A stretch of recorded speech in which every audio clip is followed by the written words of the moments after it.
Vida e Saúde de volta por aqui, falamos sobre dependência química. Hoje é dia de saúde mental aqui no programa Vida e Saúde. Nós estamos recebendo aqui Dr. Fernando Arruda, que é psiquiatra. Dr. César Vasconcelos está sempre aqui com a gente. Mais uma vez, é uma honra tê-los aqui. Falando sobre um assunto importante, a família precisa de orientação, a pessoa que está envolvida precisa de orientação e o Vida e Saúde tem esse papel, né, da educação. Se você aí de casa tem uma dúvida ou quer fazer um comentário, manda aqui pra gente a sua participação, pode ser? Usa o nosso WhatsApp, que é DDD 12 98266 0004, ou então dá para acessar aqui pelo QR Code aqui da sua tela e aí você fala com a gente, mandando aqui a sua participação. Dá para tirar dúvidas por aqui. Então, se você tem uma pergunta, manda, que nós vamos trazer aqui para o Dr. César ou Dr. Fernando responderem. Vamos falar um pouquinho sobre os sinais de alerta que a gente precisa ficar atento para identificar, né? Às vezes alguém da família ou alguém do trabalho está precisando de ajuda, mas não abriu o jogo, não contou qual é o problema. Você pode pegar alguns sinais aí, olha. Primeira dessas dicas seria mudanças constantes de humor. Por quê, doutor Fernando? Como eu falei, a molécula que a gente trabalha, né, que é o neurotransmissor, é a dopamina, que é a mesma que a gente tem no transtorno bipolar. No bipolar, você tem variação de humor, né? Então, nesse caso, quando a droga começa a colocar a dopamina como refém, não, eu que aumento ou eu diminuo, a mudança de humor começa a acontecer. E nesse caso também é o seguinte, foi o que eu falei. Quando a gente utiliza a substância, a dopamina aumenta.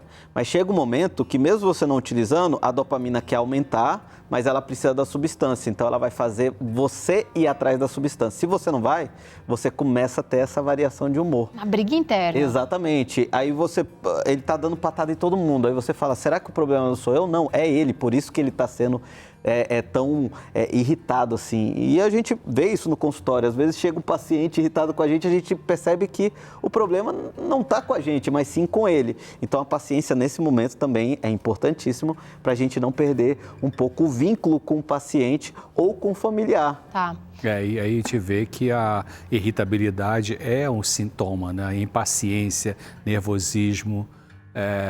Porque a dificuldade, quer dizer, enquanto o indivíduo está viciado, ele é um adicto, né? Está viciado numa droga química. Então, enquanto ele não consegue usar aquela droga para ter esse nível de dopamina cerebral, ele vai ficar muito irritado, impaciente, nervoso. Por isso que a coisa mais difícil para o dependente químico é ele acreditar que ele pode passar a se sentir bem, ele pode administrar a sua angústia, mesmo sem ter aquela explosão de dopamina. Então, um grande desafio para o dependente químico é esse, como é que ele vai poder ficar sem a droga e se sentir bem, né? Então, sentir bem não quer dizer que vai ser uma euforia, uma alegria. Ele vai aprender a estar mais resistente àquela dosagem normal de dopamina, né?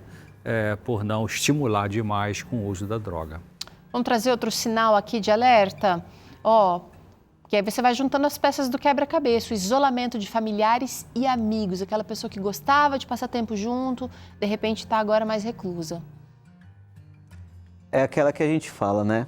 Acaba que ela perde o prazer pelas pequenas coisas, porque ela entende que a única coisa que vai trazer felicidade para ela é a droga, é a substância. Então, o momento era feliz com os meus filhos. Não, agora o momento feliz é com a droga.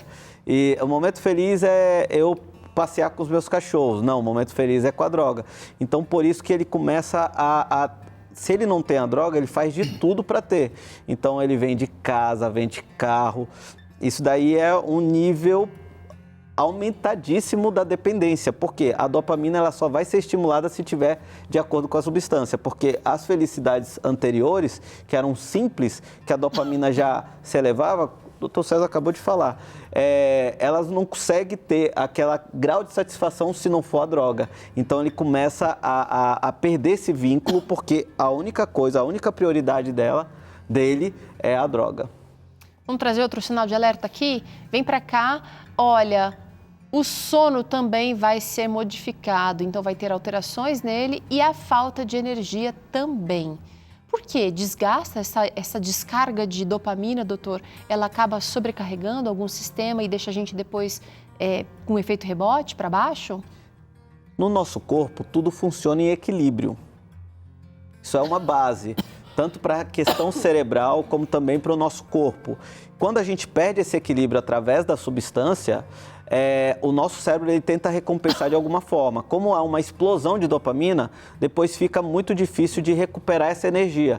Então ele fica, sim, mais para baixo, com mais dificuldade, e isso vai alterar o sono, porque o equilíbrio ele está de acordo com o ciclo sono-vigília, e isso daí vai sendo alterado. Daqui a pouco o dia é noite para ele, a noite é dia, e aí ele vai perdendo essas referências que são importantes para a conquista do nosso equilíbrio. Por isso que essas substâncias elas são tão perigosas, porque elas acabam trazendo uma coisa que é maléfica com uma roupagem que é benéfica, e não é. Olha outro sinal de alerta aqui importante, vai juntando aí as peças do quebra-cabeça, o descontrole financeiro, até isso entra em desequilíbrio, doutor. Cruel, porque a pessoa não mede esforços, doutor César. O doutor Fernando falou de pessoa dependente químico grave, começa a vender um monte de coisa, acabar com o seu dinheiro. Eu conheci gente, atendi um rapaz, até um colega, né? Que era dependente químico e ele vendeu um apartamento lá da mãe, custava uma grana para poder comprar droga, para poder manter o vício, né? Então a pessoa também vai ficando viciada, ela vai tendo o chamado absenteísmo, que começa a faltar o serviço e aí acaba perdendo emprego, e isso traz, evidentemente, problemas econômicos, né, para ele, para a família. Então a droga vai destruindo essa questão financeira por conta de tanto de usar muito dinheiro para comprar droga que é cara, ser uma droga de escolha mais cara, como também de problemas de manter o trabalho e, portanto, uma remuneração regular, né?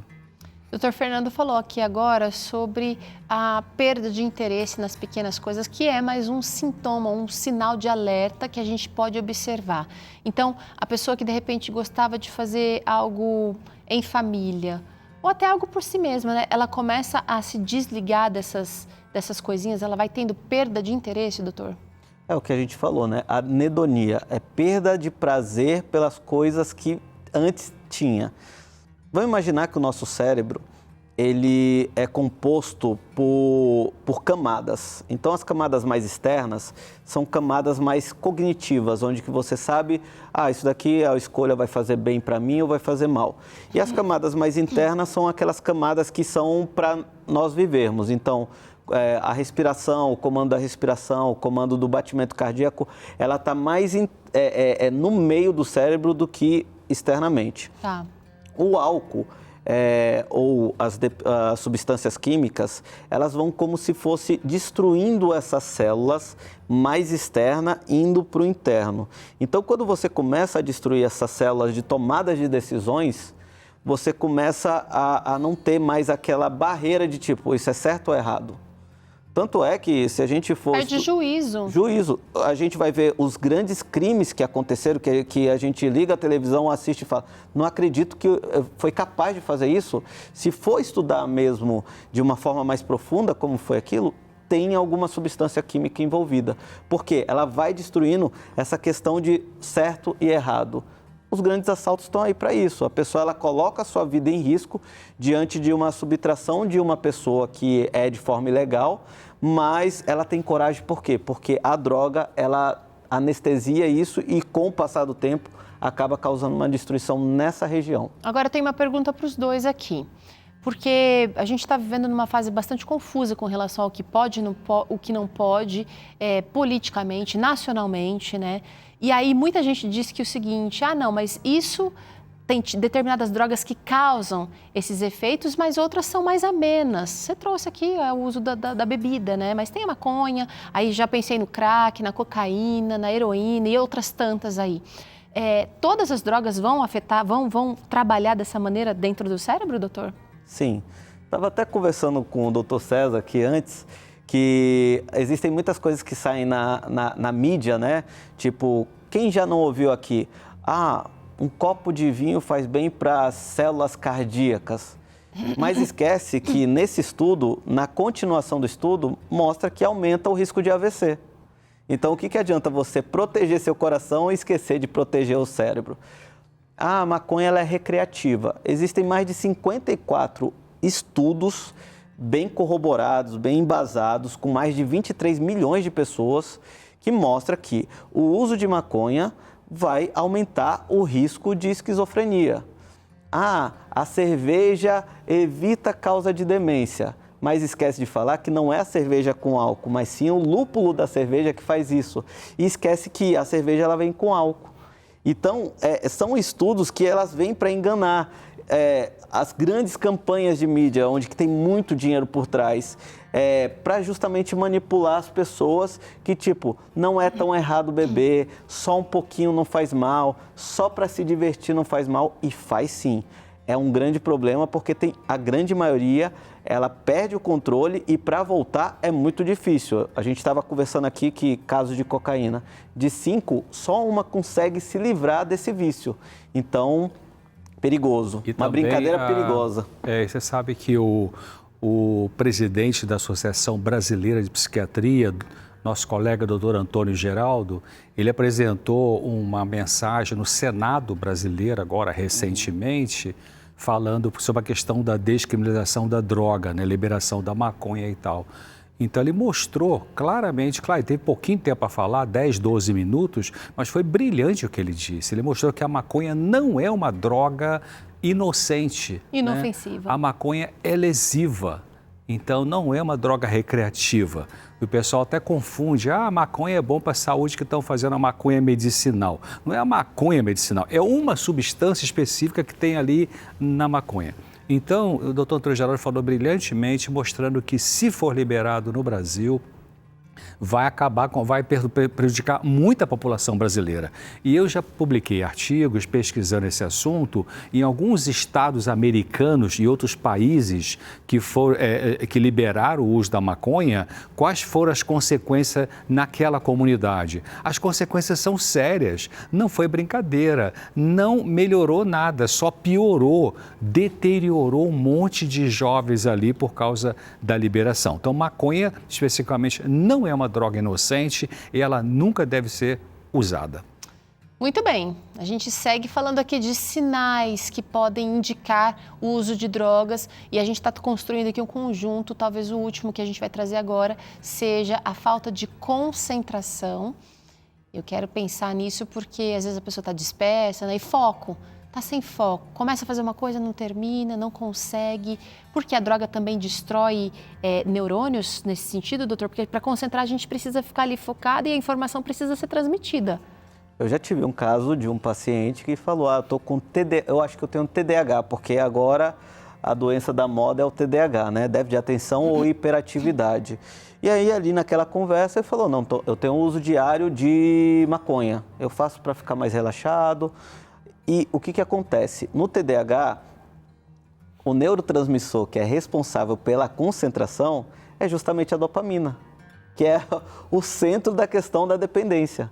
Então, você quebra um equilíbrio cerebral tendo uma dificuldade maior de concentração. Então, a pessoa ela acaba perdendo foco nas coisas, foco em coisas que vão trazer benefícios para ela, justamente por causa disso, porque fica tudo desequilibrado com relação à dopamina. E tem a questão da pessoa querer mais da droga também, acaba que as outras coisas perdem importância, né, gente? Bom, como é que a intervenção precoce pode desempenhar um papel importante na prevenção do agravamento da dependência química? Vamos falar sobre isso? Uma pessoa que, de repente, os pais descobrem aí que o filho de 15 anos começou nessa vida de dependência. Doutor César, as chances de melhora ou de recuperação dessa pessoa são maiores se a intervenção é logo no início? Sim, claro. Sempre que se detecta precocemente o uso de uma substância e se usa método adequado de tratamento, né, que envolve a família, não é só pegar o jovem e botar lá no psiquiatra especial de dependência química e a família tirar o corpo fora. A família tem que ser orientada, porque muitas vezes a dependência química começa também em função de sofrimento da família em si, né? Mas quanto mais cedo se perceber e procurar uma ajuda profissional, menos complicação vai ter com esse usuário aí para não perturbar a vida mais gravemente depois. Doutor Fernando, eu quero a sua participação já ainda sobre esse assunto. A gente vai para o intervalo rapidinho. Na volta, a gente vai falar um pouquinho sobre a rede de apoio, como pode ser importante, fundamental, se feito um apoio assim devido, tá? E ainda hoje você acompanha aqui algumas dúvidas respondidas. Vocês estão mandando, a gente está guardando um pouquinho aqui para trazer para o Dr. César e Dr. Fernando responderem já já. Até daqui a pouco.